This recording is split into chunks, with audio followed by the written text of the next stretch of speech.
Ардчилсан намын фракцууд албан тушаалын төлөө хоорондоо дайддаг нь гарцаагүй нэ. За зарим тохиолдолд 8-цдгаач гэж хэлж болно.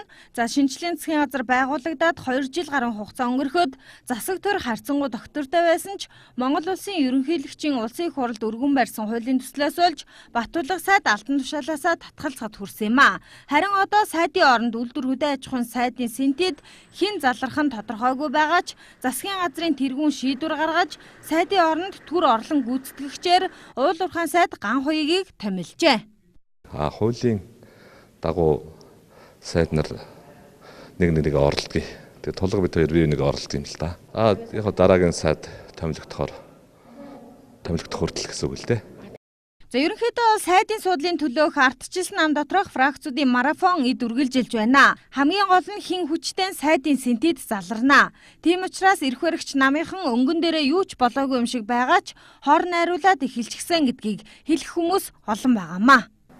Өнөөдөр ерөнхий сайд ямар хүнийг нэр дэвшүүлэх вэ гэдгийг оруулж ирээгүй. Манай намын журмаар тэгэд гүйцэтгэх зөвлөлөөр нэр дэвшүүлэлтээ явуулаад баталгаажуулдаг намынхаа. Тэрний дараа бүлгээр орж дэмжигддэг. Бид нар бас дотроо сайдуудыг сонгодог. Өөрсдийнх нь бас намынхаа 4 журамтай байдаг. Энэ журмаараа явуулж ирсэн ийм нэр дэвшигчийг дэмжиж гаргана гэсэн бодолтой байна.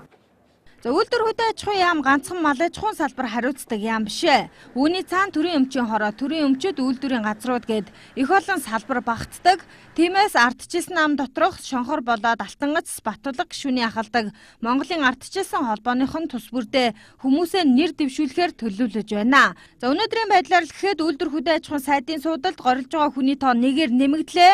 За энэ бол улсын их хурлын гишүүн Баяр сайхан болж байгаамаа. Тэрээр ардчилсан нам дотор хүчтэйд тооцогддог, шонхор фракцад хариалагддаг. Хэрвээ түүнийг фракцэн дэмжүүл сайдын судлаас татгалзахгүй гэдгээ Баяр сайхан гишүүн хэвлэлээр мэдэгдэж байгаа сурагтай. За гэхдээ улсын их хурлын дараах сайдын суудалд залрах эрхэм давхар биш дан дээлтэй байх хэрэгтэй гэх хувь хүнийхээ саналыг хэвлэлээр аль хэдийнэ илэрхийлчихсэн байгааг энд онцлох нь зүйтэй баха. За асуудал ингээд дууссангүй. Шонхор фракцад хариалагддаг үйлдвэр хөдөө аж ахуйн дэд сайд Туванчус сайд болох хүслээ намынхандаа илэрхийлчихэд байгаа сурагтай.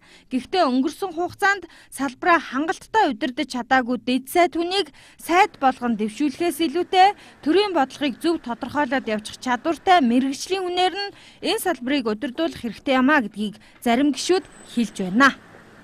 Салбарын яамдыг улс төрчид удирдсанаас болж тендер цэцэглэж ямар их муухай улс төрчлөлт газар авч байгааг бүгд мэднэ.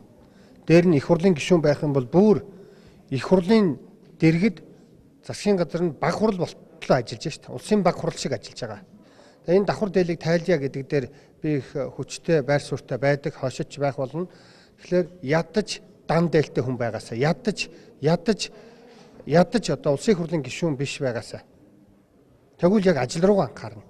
Завзаатай болно. Бага юм. Гэхдээ мэргэжлийнхээс гадна бас бусад салбартай хамтарч ажиллах Монгол улсын хөгжлийг томоор нь харж ажиллаж чадах тэр бас чадвар бол хэрэгтэй байдаг л да. Тийм учраас аль ч оронд улсын хурлын засгийн газрын гишүүн сайд хүнийг бол улс төрчүүд тавьдаг.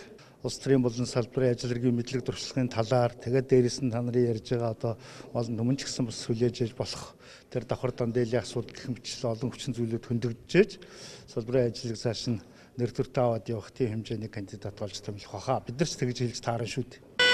Сайдын суудлын төлөөх фракц хоорондын өрсөлдөөн ил биш далдуур өрнөж байна. Гэхдээ засгийн газрын тэргүүн энэ 8 гарагт Оросд хийж байгаа төрийн албан ёсны айлчлал дуусгачаад за эх 7 хоногоос энэ асуудалд ханцуй шамлан орохоор байгаамаа. Баццэг Алтан багнаар мэдээллээ.